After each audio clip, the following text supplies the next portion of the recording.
마을 안 진솔한 고향 시민들의 사람 냄새를 따라 발맞춰 맛맞춰 한 발자국 두 발자국 떠나는 진한 수다 한바탕 톡톡.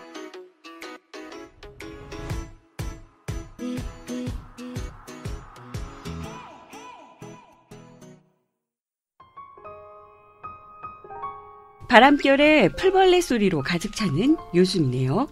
발맘 수다 고양의 루비캣입니다. 아파트 숲길에는 다양한 풀벌레 소리가 벌써부터 정겹게 들려옵니다. 찌르르 찌르르 치 스 스 샥샥스 샥샥스. 이글이글 불타던 여름도 지나고 서서히 가을이 찾아오나 봅니다. 올여름은 무더니도 더워 과연 가을이 찾아올까 의구심마저 들었죠. 자연의 순리는 참 놀랍습니다.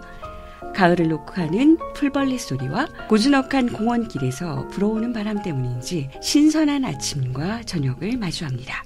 이 방송을 듣는 청취자분들의 일상도 한결 평안하시지요?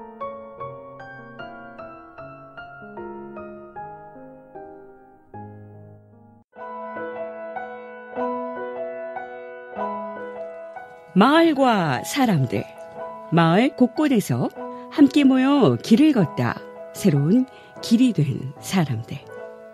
발만 발맞춰 맘맞춰 힘차게 떠나보겠습니다. Go together. 지난 시간에 이어 스튜디오에 함께하신 시민 게스트들이 계십니다. 언스비 하우스의 대표이신 시모님, 남양주 유기농 박물관 관장님이신 이석규님, 학예사님이신 이동훈님께서 함께하셨습니다. 날씨가 좀 선선해진 것을 어떻게 좀 몸으로 체감하시나요? 네, 뭐 벌꾼들은 벌들처럼 한 계절 정도 앞서갑니다. 그래서 벌들은 보통 봄에 이미 여름을 감지하고 여름에 가을이나 겨울을 감지하고 그렇게 살고 있는데, 제가 온라인에 글 쓴 것도 이미 한 15일 이전에 가을이 시작됐군요 라는 글을 한번 쓴 적이 있습니다. 빨리 더 신선해졌으면 좋겠습니다. 예. 정말 더웠어요. 예. 네. 지난주에는 올여름이 많이 더웠잖아요. 예. 저는 이제 땀을 많이 흘리는데, 지난주에는 이제 태풍도 왔었고, 근데 이제, 이번 주에 다시 불러주셨는데, 선선하고 좋은 것 같아요. 그래서, 예. 저는 이런 날씨를 가장 좋아합니다. 가을이 길어졌으면 하는데, 오히려 가을이 짧아지고 있다는 아쉬움마저 들기도 합니다. 예. 동훈아 기사님은 좀 어떠셨어요? 네, 물론 저는 올여름이 매우 더웠습니다. 그래서 이 반팔을 입어야 되는데도 너무 더워서 나시티를 입고 싶은 충동이 많이 일었지만, 네, 이제는 나시티는 생각할 수도 없을 정도로 날씨가 좀 선선해졌네요. 예, 반갑습니다. 아무튼 오늘은 어떤 이야기가 좀 펼쳐질지 지난 시간에 너무 흥미진진하게 수다 한바탕이 펼쳐졌죠.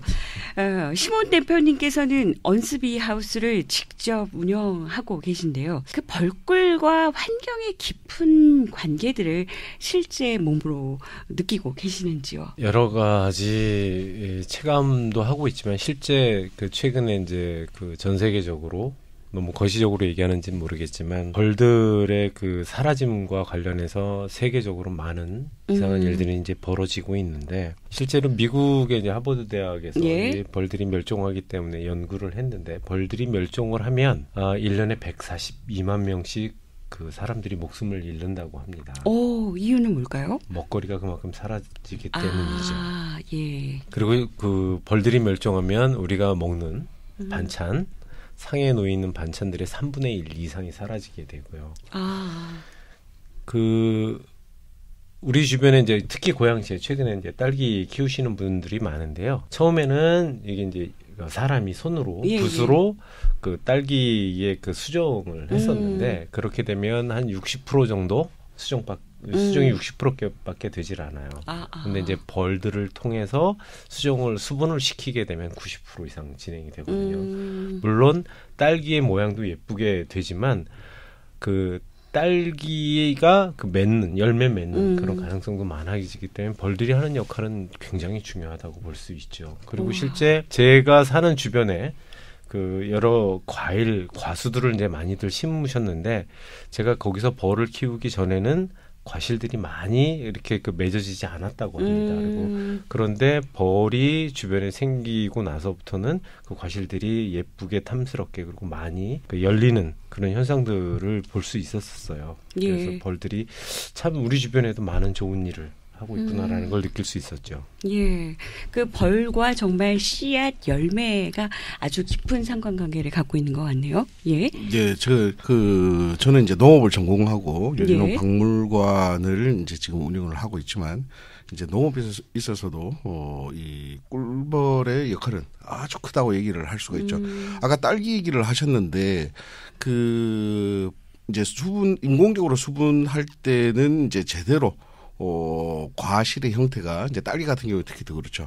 형태가 이제 이루어지지가 않죠. 왜냐하면 우리 딸기 보시게 되면 딸기 겉에 있는 씨앗들 있죠. 예. 씨앗들이 이제 딸기는 독특하게 이제 과피 외방 쪽에 있는데 이 하나하나가 꽂힐 때 하나하나가 수분이 되어야 이 과방이 예쁘게 맺히게 되는 거죠. 근데 이제 인공적으로 수분을 하게 되면 붓으로 하게 되면 어떤 데는 이제 수분이 되고 어떤 데는 안 되게 되면 기형과들이 나오기가 쉽습니다. 그런데 우리가 맛있는 딸기 그다음에 온전한 모양의 예쁜 딸기를 먹고 싶으면 벌을 키우시면 됩니다. 벌은 하나도 빠짐없이 골고루 다 수분을 시켜주죠. 그리고 아까 우리 벌들이 사라지는 얘기를 하셨는데 예. 벌이 사라지면 어떤 일이 생길까 곰곰이 생각을 해봤는데 가장 큰 거는 이제 우리가 먹거리가 좀 사라지게 되겠죠. 그런데 결국은 이 먹거리가 사라짐에 따라서 그 정도의 차이는 있겠지만 전쟁도 일어날 수가 있겠다. 왜냐하면 먹거리를 이제 확보를 해야 되는 이제 자원 전쟁이 또 시작이 되기 때문에 그래서 이 벌의 중요성은 단순히 우리에게 먹거리를 주는 것이 아니라 우리의 이제 그 삶의 평화도 이루어질 수 있다 하는 것들을 꼭 말씀드리고 싶습니다. 예, 다양한 것들이 얽혀 있고 설켜 있고 벌어지고 있군요. 예. 최근에 그나마 다행히 최근 몇 년 동안 전 세계적으로 그 벌들이 이제 멸종 그 위기에 들어가면서 전 세계적으로 도심양봉이라는 것들이 이제 유행하기 시작했고 몇 년 전부터 우리나라에도 이제 도심양봉이 유행하기 시작해서 도시에서도 이제 벌을 키우는 그런 그 의욕들이 많이 일어나고 있고 더 긍정적인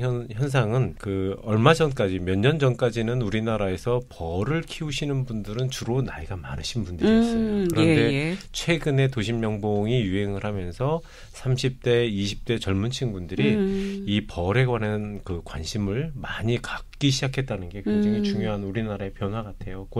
고양시에서도 좀 더 많은 사람들이 많은 젊은이들이 양봉, 벌 키우는 것, 그다음에 우리 먹거리의 또 인류의 중요성 이런 것들을 많이 알아나갔으면 좋겠어요. 예. 그게 한동안 또 6차 산업이라고 해서 또 각광을 좀 받기도 했었죠. 예.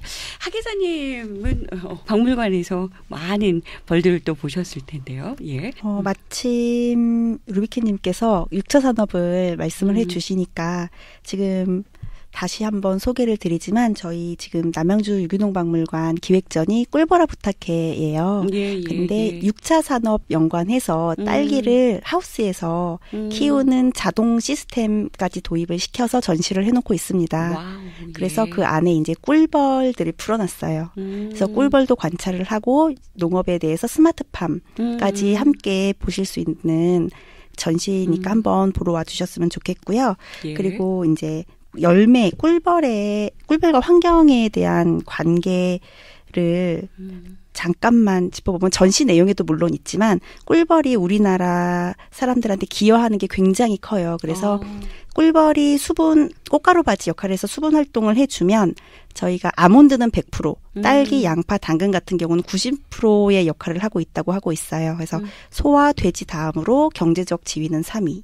그리고 연간 6조 원의 값어치를 꿀벌이 역할을 해준다고 합니다.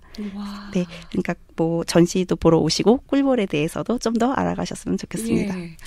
참고로 저 지금 동물 순위를 얘기했기 때문에 이 자리를 빌어서 그 호주나 예. 뭐 미국이나 유럽이나 예. 이 꿀벌의 동물에 있어서 이제 중요 서열 순위가 있거든요. 예. 그런데 이제 그 선진국이라고 얘기되는 나라들은 동물들 중에 벌의 서열이 세 번째예요. 즉 지금 우리 하계사님께서 얘기하신 것처럼 소, 돼지 그다음에 벌이에요. 근데 우리나라는 소, 돼지, 닭 뭐 이렇게 쭉 나가는데 그 중에 중요성에 벌은 없어요.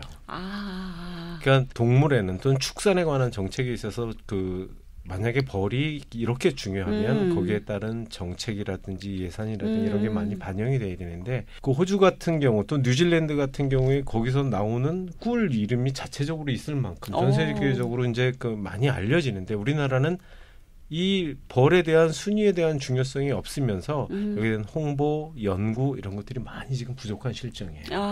예. 최근에 이제 몇 년 전까지 우리나라의 토종벌이 이제 90%까지 멸종을 했어요. 아이고, 예.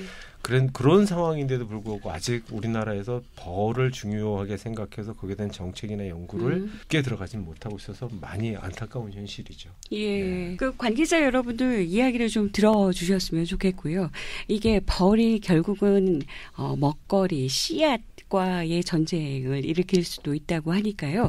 그 축산 위주, 그다음에 동물 위주의 서열에 벌을 좀 관심을 기울여 주시고 그것에 대한 제도나 정책, 예산들을 좀 편성해 주셔서 앞으로의 어떤 스마트팜 시대를 좀 대비하시고 계획하시는 것도 지자체에서 좀 필요하다고 보여집니다.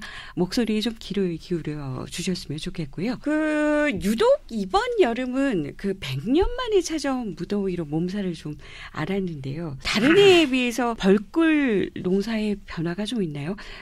벌도 그 열에 좀 민감한지요. 또 그 SNS에 보면 대표님께서 감로꿀을 2번이나 채취하셨다고 들었는데요. 어떤 종류의 꿀인지요? 일반 시민들도 좀 알기 쉽게 설명해 주시겠어요? 일단 아주 긴 얘기를 짧은 질문으로 지금 해주셨는데 이 정도면 논문을 써야 되는 질문이거든요.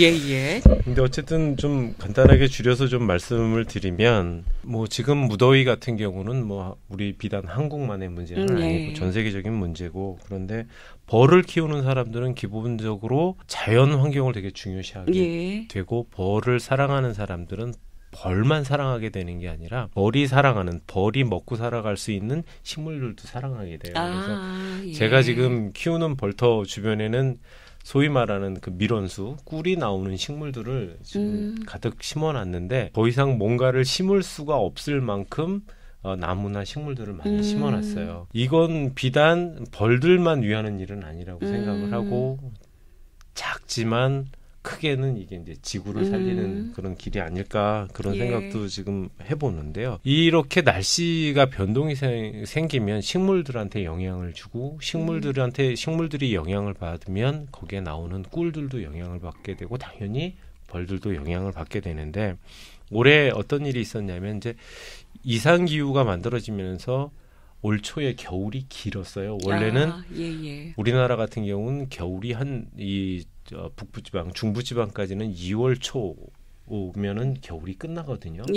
그런데 올해는 겨울이 2월 말까지 갔어요. 그러다 보니까 식물들이 어떤 일이 발생을 했냐면 싹이 나오다 얼어버리는. 그래서 동해, 추운 것 때문에 식물들이 이상기후 영향을 받아서 올해 아카시아가 피다가 지고 꽃들이 금방 떨어지는 그런 현상들을 나타냈어요. 그러다 보니 아카시아 꿀이 작년까지 나오는 꿀의 양의 20%밖에 나오지 않았어요. 그래서 우리나라 전체 양봉 농가가 실제 꿀 수확량이 아카시아 꿀 수확량이 20%밖에 예년에 20%밖에 수확을 못해서 양봉 농가들한테는 큰 지금 어려움을 겪었는데 아까 조금 전에 말씀드렸던 것처럼 꿀에 대한 정책 서열 순위가 없다 보니까 이런 타격을 받았음에도 불구하고 국가에서 어떤 정책적 배려를 해주는 건 없습니다. 그래서 어쨌든 많이 힘들었는데 근데 그러다 보니 겨울은 길었고 추웠고 지금 여름은 말씀하신 것처럼 정말 100년 만에 나올까 말까한 저도 36도 경기도 고양시에서 36도 이상 되는 그 온도를 별로 제가 살아오면서 경험해 본 적이 거의 없어요. 그런데 이제 이렇게 더웠는데 한편으로 이렇게 더우면 또 어떤 일들이 불행 중 다행 아마도 어떤 일들이 발생을 하냐면 온도가 높고 식물들이 자기 몸을 이제 비가 내리지 않으니까 보호해야 되잖아요. 그러다 보면 식물들이 자기를 보호하는 물질을 밖으로 내뿜어요. 그 중에 꿀처럼 당 성분이 많은 게 있어요. 그런 것들이 벌들이 이제 지금은 7월달, 8월달, 9월달은 꽃이 많이 피는 시기가 아니어서 꿀을 벌들이 많이 모아올 수가 없는데 다행히 그 식물들에서 나오는 그 자기 보호 물질이 단 게 있어서 꿀 같은 게 있어서 벌들이 그거를 모아와요. 그 꿀이 그 감로꿀이라고 아주 굉장히 단데 꽃꿀처럼 아주 달지는 않아요. 그래서 식물들이 자기를 보호하는 물질을 내뿜은 것이기 때문에 실제 그것을 먹으면 사람들이 먹으면 그게 이제 꿀 자체의 항산화 성분이 굉장히 높아요. 일반 꿀들에 비해서 5배 정도가 높거든요.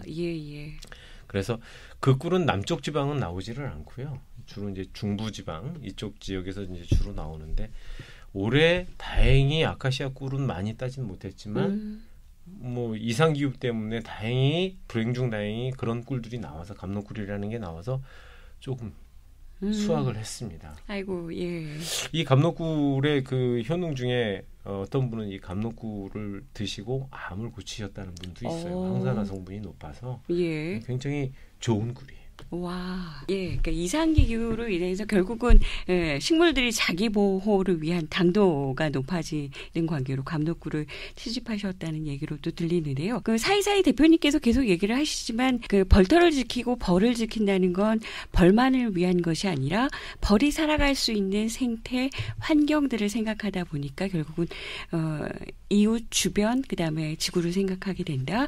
그래서 그 관련하신 담당자 분들께서 좀 귀를 쫑긋하시고 좀 들어주셨으면 좋겠어요. 그래서 그 과연 그 우리가 먹인 동물의 우선순위가 맞는 것인가 벌도 좀 첨가해 주시기를 당부를 좀 드려보네요. 잠시 짤막 광고 듣고 오겠습니다. 영상 제작, 사진, 라디오 팟캐스트, 차세대 영상 크리에이터, 시나리오, 미디어로 즐기고 미디어로 소통하는 즐거운 세상. 고양 영상 미디어 센터 고양 시민 여러분 환영합니다. 지금 여러분은 발맘발맘 수다고양을 듣고 계십니다. 그 SNS에 올려주신 벌꿀 채집의 과정들을 보면 뭐 거의 장인 아트의 경지에 이르렀다는 생각이 좀 드는데요. 대표님은 어느 경지에 이르셨는지 감히 여쭈어봐도 될까요? 저는 초보자입니다. 저 처음에 벌을 시작했을 때는 그냥 좋아서 재밌어서 흥미로워서 신기해서 이렇게 시작을 했는데 여러 그 소위 말하는 벌 키우시는 분들의 대가라고 하시는 뭐 몇십 년을 키우셨거나 아니면은 대를 이어서 2대째 키우시거나 뭐 이런 분들이 많이 계세요. 우리나라는. 그런 분들에 비하면 저는 완전히 어린애고요. 실제로 벌꾼들 사이에서 초보 딱지를 띄려면 3년은 적어도 키워야 된다고 해요. 근데 제가 실제 이런 공부를 해보고 벌을 키워보니까 이 양봉 기술, 벌을 키우는 기술은 사실은 전문가의 수준이어서요. 최소한 1년은 공부하고 연습하고 실전에 임해야 그 어느 정도 알 수가 있어요. 그래서 3년 정도는 지나야 진짜 초보 딱지라는 건 뛸 수 있는데 저는 이제 한 5년 차 되는데 5년 차밖에 안 된 사람이 이제 어디 가서 강의도 하고 그랬는데요. 어쨌든 뭐 대가들이 보시면 웃을 일이죠. 뭐 열정이 뜨거우신 걸 누구보다 다 아니까요. 그 전시회 준비하시면서 관장님하고 하기사님께서 벌꿀 채집의 과정들도 직접 아까 체험도 하셨다고 하시는데요. 어떠셨는지요? 그 과정들이. 채밀기라고 해서 벌이 꿀을 모아놓는 그 집에서 꿀을 모으잖아요. 그 과정을 채밀기 과정이라고 하는데 그거를 직접 이제 실제로 체험도 해보고 맛도 본 거죠. 일반 시중에 파는 꿀과는 사실 이런 말씀은 판매하시는 분들한테 죄송하지만 굉장히 맛이 다르고 맛있어요. 실제로 네, 그 꿀집에서 꿀을 채밀기에서 딱 먹으면 진하고 맛이 좋습니다. 네. 경험해보고 싶은데요. 근데 예. 참여하셨던 가족분들이 그 채밀기에서 이제 꿀이 나오는 거를 보고 이렇게 수도꼭지처럼 생겼어요. 꿀이 펑펑 나오는 거 보고 엄청 좋아하셨어요. 아이들도 좋아했고. 근데 제가 오늘 이 시간을 빌어서 좀 말씀을 좀 드릴 부분들은 이 그 꿀과 또 벌과 또 우리가 농업에서 얘기하는 유기농업 뭐 이런 부분들을 좀 간략하게 정리하고 넘어가는 것도 괜찮지 않을까 생각이 좀 듭니다. 아시다시피 이제 그 벌은 이제 곤충이죠. 곤충인데 우리가 그 농업을 하거나 아니면은 식물에 이제 그 곤충으로 그러니까 해충들이죠 주로 피해를 보게 되면 이제 살충제라는 화학 물질을 사용을 해서 이 그 곤충들을 죽이게 됩니다. 근데 우리가 이제 그 먹거리의 그 살충제들을 이제 관행농업에서는 하고 있죠. 그런데 이제 이런 부분들이 우리가 그 해충들만 죽이는 게 아니라 우리 농업이나 사람에게 도움이 되는 익충, 뭐 대표적으로 벌이 되겠죠. 이런 부분들도 같이 이제 사라지는 이런 부분들이 생깁니다. 그래서 우리 유기농업에서는 이제 일체의 화학 물질들을 사용하지 않는 것을 이제 권장을 하고 있죠. 그래서 우리 벌과 이 유기농업은 가장 또 긴밀한 관계가 있다.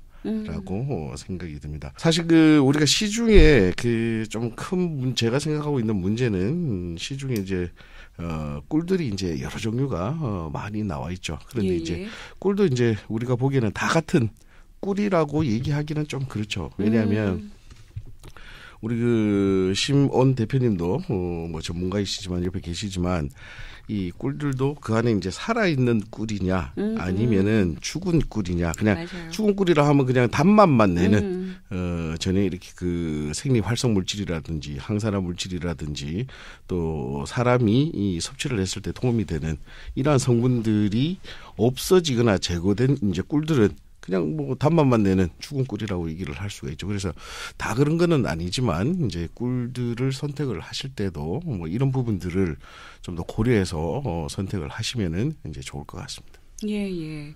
그러니까 그 감미료 뭐 이런 그 기타 첨가제들이 많이 들어있는 꿀들은 아까 꿀이 5,000년이 지나도 굳지 않는다고 얘기하는데 간혹 꿀들 중에 굳는 꿀들이 생기거든요. 그런 것들은 결국은 가짜 꿀이 되는 거죠. 예. 다른 나라에는 없는 현상인데 우리나라에서 많은 분들이 제일 궁금한 게 이제 가짜 꿀, 진짜 꿀. 그런데 이제 많은 분들이 거꾸로 알고 계시죠. 어떻게요? 예. 그러니까는 설탕처럼 이렇게 많은 분들이 저한테 물어보세요. 제가 벌을 키운다고 하니까 우리 집에 설탕처럼 굳은 게 있는데 그거 버려야겠다. 가짜 꿀 아니냐 물어보시는데 많은 분들이 진짜 꿀을 가짜 꿀로 알고 계신 거예요. 그러니까 설탕 성분처럼 굳는 이유는 꿀은 주성분이 이제 포도당하고 과당으로 되어 있는데 포도당 성분이 좀 오래되면 결정화가 돼요. 설탕처럼. 근데 소위 말하는 가짜 꿀, 그러니까 설탕으로 만든 꿀은 굳지를 않아요. 아, 그래요? 네, 그거는 그 성분 때문에 그러는데 그래서 집에 혹시 가짜 꿀이라고 생각되는 설탕처럼 굳은 결정화된 꿀이 있다면 절대 버리시지 말고요. 진짜 천연 꿀이니까 그거를 잘 그 중탕으로 녹여서 드시면 똑같이 드실 수 있어요. 아, 예. 오늘 또 다른 상식 하나를 좀 배우게 되는데요. 가짜 꿀이 아니시랍니다. 예. 오히려 가짜 꿀은 굳지 않게 되는 상황도 발생을 한다고 하는데요. 이야기만으로도 꿀맛이 좀 어떨까요? 침을 꼴깍이게 되는데요. 관장님께서는 그 언스비하우스의 벌꿀들을 직접 좀 맛보셨나요? 네. 그 맛들이 좀 어떠신지요? 예. 제가 직접 키우기도 해봤어요. 벌이 아직도 무섭지만 키우고는 있습니다. 꿀에 대해서 이제 좀 그 노가 또 얘기를 말씀을 드렸는데 사실은 이제 그 시장에 제가 좀 저는 이제 그 농업 전문가지만은 그래도 좀 우려스러운 부분들은 이제 이 꿀이라는 이 자연에서 주는 음식이 그 너무 이제 상업적으로 흐르는 부분들에 대해서 제가 조금 우려를 하고 있습니다. 뭐냐면은 단가를 낮추기 위해서 꿀 이제 벌들은 자기들 이제 벌들도 1년 농사잖아요. 그렇죠? 꿀을 모아서 그것을 거의 이제 밀봉을 해서 간직을 해서 자기 이제 사용을 하거나 새끼에게 주거나 아니면 여러 가지 이제 그 자기 용도로 사용하는데 그렇다 보면 이제 꿀은 1년에 한 번 혹은 2번 정도 그렇게 나올 수밖에 없는 이 꿀인데 꿀을 상업적으로 이용하기 위해서 뭐 짧게는 몇 주, 길게는 뭐 한 달도 안 돼서 꿀을 뺏어버리면 그러니까 꿀을 이제 수확을 해버리면 이 꿀은 이제 물꿀이라고 그러죠. 그러니까 수분 함량만 높으면서 꿀의 함량은 아직까지 좀 적은 아직 그 또 다른 말로 얘기를 하게 되면 이제 숙성이 되지 않은 여러 가지 이제 숙성이 되면 여러 가지 생리 활성 물질이나 기능성 물질들이 나오게 되는데 이 되지도 않은 이 상태를 뭐 한 달에 몇 번, 뭐 1년에 뭐 몇 번 그렇게 이제 수확을 하게 되죠. 양은 많아지겠지만 그 안에 이제 이 농도라든가 이제 물질들 우리가 유익한 물질들이 함량이 이제 좀 떨어지게 되죠. 그래서 이런 부분들을 또 만회하기 위해서 이 수분을 날리는 작업을 한다고 해요. 그래서 수분을 날려버리게 되면 열이 가해지게 되죠. 여러분들 아시다시피 이제 그 우리가 그 대표적인 이제 그 이렇게 물질들 활성 물질들이 이제 효소라는 부분들도 있습니다. 효소는 이제 단백질로 구성되어 있는데요. 이 단백질은 한 60도씨가 되면 변성이 일어나게 됩니다. 그러니까 이 물론 저온으로 날리겠지만 60도 이상으로 이렇게 그 해야 그래도 이제 그 물들이 수분들이 날아가게 되죠. 그러면 이 생리 활성 물질들이 전부 다 이제 단백질 계통들은 다 변성이 일어나서 꿀이 그러니까 숙성된 꿀과 같은 농도의 맛도 같지만 안에 내용을 보게 되면 전혀 다르게 되는 거죠. 그 이제 맛만 비슷하게 되는 이런 부분들입니다. 이제 꿀도 그 자연에서 주는 사람에게 유용한 이제 그런 부분들인데 숙성된 꿀 혹시 드셔보셨나요? 글쎄요. 네, 숙성된 꿀을 드시고 싶으시면 온스비 하우스에 오시면은 카페로 되어 있습니다. 언제든지 드실 수가 있습니다. 예. 우리가 마트에서 사는 그 꿀들과 확실히 다른 그 향미를 느끼실 수 있습니다. 저는 아주 즐깁니다. 그러니까 물꿀이 아닌 숙성꿀을 드실 수 있다고 아주 강력하게 홍보를 좀 해주시고 계시는데요. 그 참고로 2015년도인가 16년도에 우리나라에서 세계 양봉 대회를 했어요. 네, 그래서 전 세계 모든 꿀이 우리나라에 모여서 이제 맛, 색깔, 그다음에 그 의학적인 거 테스트를 다 했는데 지금 우리나라에서 그 많은 분들이 잘못 알고 계신 게 우리나라 꿀은 홍보가 아까 말씀드렸던 것처럼 정책적 순위 때문에 홍보를 많이 안 해서 그런데 외국 꿀을 선호하시는 분들이 굉장히 많아요. 그런데 맞아요. 외국 꿀과 같은 경우는 그 소위 그 꿀의 그 병충해를 제거하기 위해서 농약을 치는데 일종의 농약을 치는데 농약의 기준도 우리나라보다 되게 완화돼 있어서 그 안에 어떤 성분의 농약이 들어가 있는지 몰라요. 근데 우리나라는 그렇게 개인당 벌 수가 그렇게 많지도 않고 그래서 일일이 관리를 세밀하게 잘하는 편이거든요. 근데 어쨌든 이 세계 양봉 대회에서 우리나라의 꿀이 전 세계에서 가장 맛있고 가장 그 의학적으로 그 항산화 성분이 높은 거로 밝혀졌어요. 그리고 작년에는 심지어는 우리 그 한국 사람 보통 40대 이상 되면 보통 위에 헬리코박터균을 갖고 있는데 그래서 위가 안 좋은데 실제 우리나라에서 생산되는 꿀은 헬리코박터균을 죽이는 효소를 갖고 있다는 걸 밝혀냈어요. 그래서 우리나라 꿀을 드시는 게 우리 몸을 위해서 굉장히 좋습니다. 전 세계에서 가장 맛있고 색깔도 좋은 꿀이기도 하고요. 한국인으로서 자부심을 느낄 수 있는 부분들이 또 마구 생겨나는데요. 그럼 이쯤에서 청취자분들께서 벌꿀 구입하고 싶으시다. 그 전화번호도 알려줘야지 호기심을 지금 많이 갖고 계실 텐데요. 고향 시민들을 위해서 그 언스비 하우스에 벌꿀을 구입할 수 있는 구입 방법, 벌터의 위치, 전화번호를 좀 자세히 홍보해 주시겠어요? 제가 이제 온라인에서 이제 그 벌에 관한 글을 이제 쓰는데 그걸 보시면 보시고 저는 거기서 이제 판매하는 글은 쓰지 않아요. 이제 주로 이제 벌 이야기를 중심으로 그걸 보고 구입하시는 분들이 많고요. 벌터는 와서 구경하시는 건 좋은데 이제 벌터가 어디에 있냐면 많은 분들이 그 의아해하세요. 일산이라는 지역에서 도대체 벌을 키울 수가 있는 거냐. 근데 이제 실제 키울 수 있습니다. 이게 아주 많은 벌들만 키우지 않으면 되는데 자기 집 아까 말씀드렸던 도심양봉이 그런 거잖아요. 시청 옥상에서도 키울 수 있고 고양시청에서도 한번 문의를 받은 적이 있었어요. 근데 아직 시도는 시에서 지금 못 해보고 있는 것 같고 각자 이제 지붕에서도 해볼 수 있고 근데 저의 우리 온스비 벌들은 저 이산포 인터체인지 있는 근처에 있어요. 그래서 거기 이산포 인터체인지에서 대화역을 가시다 보면 오른편에 이제 큰 최근에 경기도에서 이제 6차 산업 채용장으로 지정을 받았기 때문에 축하드립니다. 간판을 보실 수 있고 와서 벌에 대해서 이제 체험도 하실 수 있으니까 와 보시면 좋겠습니다. 전화번호는 010-6230-9966입니다. 아니, 저희인데 어떤 분이 좀 얘기를 하시더라고요. 그러니까 우리가 그 배라든지 이런 과일 딸기라든지 이런 부분들은 농가에서 자기 이제 한 그루라든지 두 그루라든지 분양을 받아서 가을에 내가 좀 1년 동안 가꾸고 가을에 이제 그걸 수확해서 먹고 싶어 하던데 어떤 분들은 벌도 그렇게 좀 하고 싶다는 분들도 계시는데 가능할까요 그게? 그러니까 분양받아서 분양받아서 자기가 1년 동안 해서 이 꿀은 내가 먹겠다. 네, 가능합니다. 네.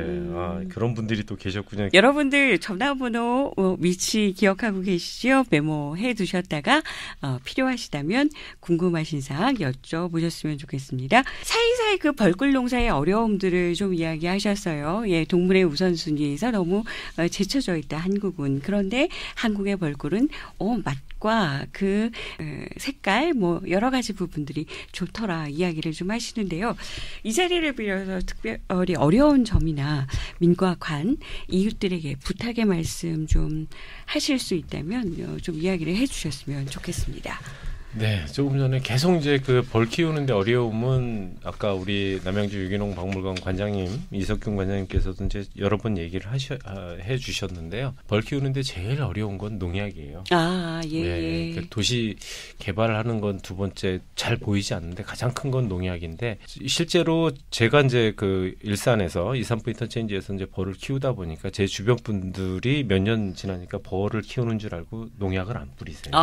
그래서 그 벌터 주변에 다 유기농으로 지금 하고 있습니다. 다행히도 농약을 쓰는 것을 좀 자제 내지는 친환경으로 좀 최근에 친환경 그 농약도 벌들을 죽인다는 얘기가 있는데 어쨌든 그런 벌들을 위해서뿐만 아니라 내가 사는 환경을 위해서 그런 부분들을 좀 고려해 주셨으면 좋겠고요. 그 칠곡인가요? 경상도의 칠곡 군인 것 같은데 거기는 이제 1년에 한 번씩 벌꿀 축제를 합니다. 근데 저는 고양시에서도 그런 걸 한번 해봤으면 좋겠어요. 그리고 실제 관상용으로 여러 가지 이제 나무들을 가로수에 많이 심는데 고양시에서도 가능하면 유기농뿐만 아니라 여러 가지 실제 그 과실들의 의미도 있고 생태계의 의미도 있는 그래서 가로수들을 다 그 꿀이 나오는 밀원수로 좀 다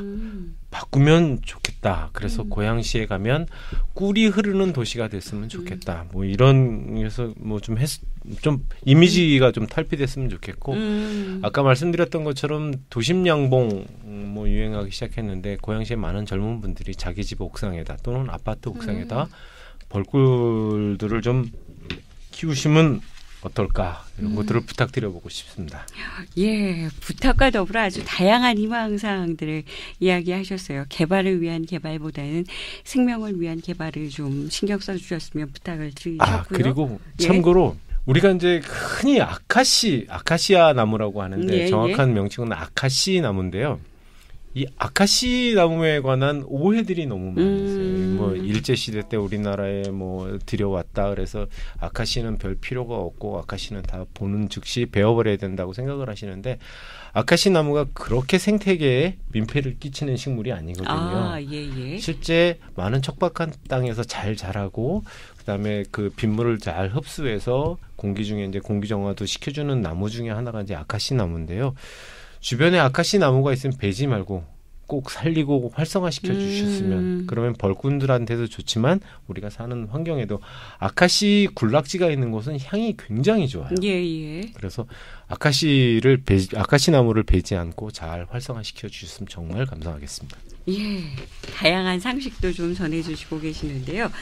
더불어서 도시 양봉을 하시는 청년들이 좀 늘어나고 벌꿀 축제도 좀 지역에서 기획도 해보시고 네. 그래서 꿀이 흐르는 도시로의 이미지 탈바꿈까지 아주 야무지게 꿈을 좀 꾸고 계시는데요. 그밖에 이 자리에 함께하신 게스트분들께서 벌에 대한 어떤 희망사항, 꿈이 좀 있으시다면 어떤 것들이 있을까요? 그 심호은 대표님께서 말씀하신 밀원수가 이제 밀원 식물인데 보통 밀원이라는 말이 되게 어렵잖아요. 일반 대중들에게. 근데 어렵게 생각하지 마시고 계절별로 뭐 토끼풀도 될 수 있고 민들레 이런 게 전부 다 밀원 식물이에요. 그러니까 뭐 그런 가로수뿐만이 아니라 이런 것들도 그냥 뭐 조그마한 텃밭이나 이런 데 심어주시고 그러면 벌들이 또 좋은 꿀 따라서 밀원식물 찾아가거든요. 멀면 먼 데로 가까우면 가까운 데로 다 벌들이 이제 춤을 추면서 다녀요. 그러니까 이제 식물도 좀 많이 심어주시고 그랬으면 좋겠다는 바람이 있습니다. 예, 밀원수를 좀 많이 심어주셨으면 하는 바람을 이야기하셨어요. 예, 저는 항상 제가 강의 나갈 때도 그렇고 우리 자라나는 아이들에게 얘기를 하는 부분들이 이 지구라는 행성의 주인은 사람이 아니다. 왜 그러냐면 지금 모든 생물들이 진화의 말단 그 나름대로의 환경에 적응하고 또 그 결과로서 그런 모양, 그런 형태, 그런 위치에서 이렇게 가장 진화된 형태로 살아가고 있는 우리 전부 다 친구들이죠. 같이 지구에서 살아가야 될. 그런데 이제 사람이라는 이 생물이 본인들의 이익이나 또 여러 가지 이제 이익들을 위해서 개발을 하고 또 다른 생물들의 서식처를 빼앗고 뭐 이렇게 하는 부분들은 결국은 서로 다 생태계가 연결돼 있다고 생각을 합니다. 그래서 어떤 종들이 사라지게 되고 또 그렇게 되게 되면 다른 종들도 또 영향을 받아서 결국은 서로 간의 안 좋은 작용들을 하게 되겠죠. 그래서 우리가 오늘은 특별히 이 벌에 대해서도 같이 얘기를 하는데 벌이야말로 우리 인간에 있어서 가장 친한 친구가 되어야 되고 또 같이 가야 될 친구라고 저는 생각을 합니다. 예. 친구와 벌충을 좀 같이 주어야 할 것 같은데요. 예. 특별히 이 자리를 빌어서 라디오 편지를 남기고 싶은 이웃들이나 지인들, 가족들이 떠오르시는지요. 예. 제가 벌을 키우고 나서 제일 안 좋거나 제일 미안한 사람들이 이제 그동안 주기적으로 또는 친하게 만났던 사람들, 친구나 가까운 이분들한테 굉장히 미안한데 이분들한테 물론 이제 이해도 구하고 했지만 사실 이해를 잘 안 해주세요. 왜냐하면 자주 보고 자기들 보고 싶을 때 봤고 같이 만났고 그랬는데 이 벌을 키우고 나서 제가 이 모임도 잘 못 나가고 그러는데 양해를 이 자리를 비해서 좀 구하고 싶은데 그 이유는 뭐냐면 살아있는 생물을 키우다 보면 벌이 사람한테 스케줄을 맞춰주지 않거든요. 사람이 벌한테 벌의 생리, 벌한테 스케줄을 맞춰야 하기 때문에 1년 12달 저희는 상갓집 무슨 애경사 있을 때 어디 잘 다니지도 못해요. 그때 예를 들면 4, 5, 6 세 달은 아예 이동을 다니고 어디 다른 데로 이렇게 다니고 하기 때문에 그러지도 못하고 나머지 기간들도 이 무슨 일이 생기면 예. 벌한테 모든 스케줄을 맞춰야 하기 때문에 그래서 사람들을 잘 못 만나게 하고 주변의 친구들도 잘 못 만나게 되니까 혹시 저한테 이 자리를 빌어서 서운하셨던 분들이 있다면 좀 양해를 부탁드리겠습니다. 예, 그 마음 좀 알아주세요. 예, 네, 저는 우리에게 항상 좋은 꿀들을 또 많은 땀을 흘려가면서 노력해가면서 이렇게 주시는 우리 시몬 대표님을 비롯한 모든 이제 벌에 관심 있으신 분들 또 이렇게 벌꿀을 또 채집해서 이렇게 공급해 주시는 모든 분들의 노고와 이런 부분들에 제가 대표로 감사의 말씀을 드리며 앞으로도 꿀벌을 키운다는 게 쉽지는 않은 것 같아요. 제가 옆에서 계속 보니까. 예. 그래도 지치지 마시고 또 아주 활기차게 저희들에게 공급해 주시는 것들을 저희들은 감사하게 그렇게 먹도록 하겠습니다. 감사합니다. 예, 우리 파이팅 한번 외쳐볼까요? 예. 파이팅! 네. 예. 저 같은 경우는 오늘 라디오 이렇게 방송을 하면서 꿀벌이 당뇨에도 좋고 항산화작용이 이렇게 항산화작용도 한다는 얘기를 들으면서 저희 아빠 생각이 제일 많이 났어요. 저희 아빠가 당뇨가 있으셔서 굉장히 걱정이었는데 꿀을 많이 드시도록 해야겠다. 예. 이런 생각을 했고요. 그다음에 이제 꿀벌이 꿀을 모아오는데 아까 제가 하고 싶었던 얘기 중에 말벌은 꿀벌이 먹이에요. 그래서 말벌이 있으면 좀 없애주시고 많은 이 방송을 들으시는 분들에게 꿀벌은 예뻐해 주시기를 부탁드리고 싶습니다. 고양시 인구가 이제 100만이 넘었고요. 예. 그런데 이제 고양시에 벌을 키우시는 분들은 아마 200에서 300여 분, 300여 농가 정도 될 것 같은데 아까 말씀드렸던 것처럼 외국 꿀을 선호하시는 분들도 있고 우리나라 꿀에 대해서 믿지 못하시는 분들도 있고 그런데 적어도 고양시에서 벌을 키우고 꿀을 생산하시는 분들은 믿지 못하는 꿀을 만드시지는 않으세요. 소위 말하는 가짜 꿀 이거는 많은 오해, 그건 70년대, 80년대 초까지 얘기고요. 고양시에는 그런 꿀은 적어도 팔지 않으니까 가능하면 고양시에서 고양시 농가가 생산한 그런 꿀을 사 드시면 또는 같이 애용을 해주시면 고양시 양봉 농가들이 살아가는데 아마 많은 도움을 주지 않을까 그렇게 생각합니다. 우리 꿀도 택배가 가능할까요?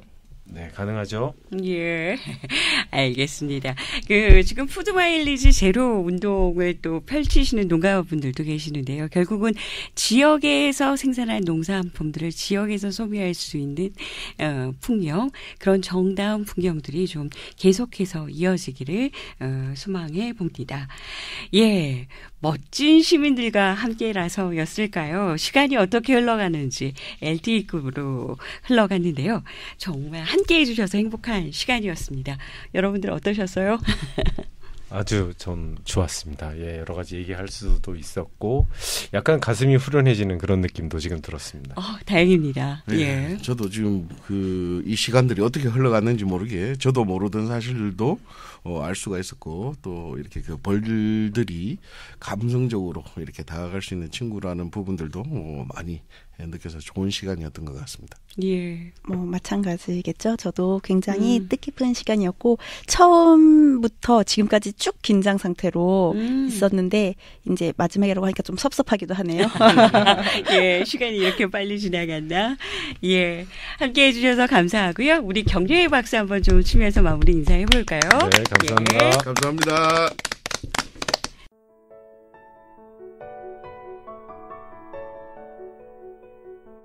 조금 다른 선택을 하면서도 행복하고 근사하게 살아가는 우리네 이웃을 만난 특별한 시간이었습니다.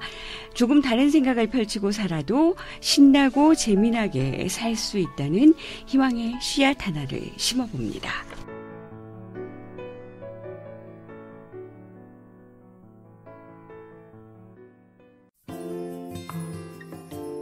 다음 시간에는 화내는 엄마, 불안한 아이의 저자 남정아님과 이웃들을 모시고 생기있는 일상의 이야기를 펼쳐보겠습니다.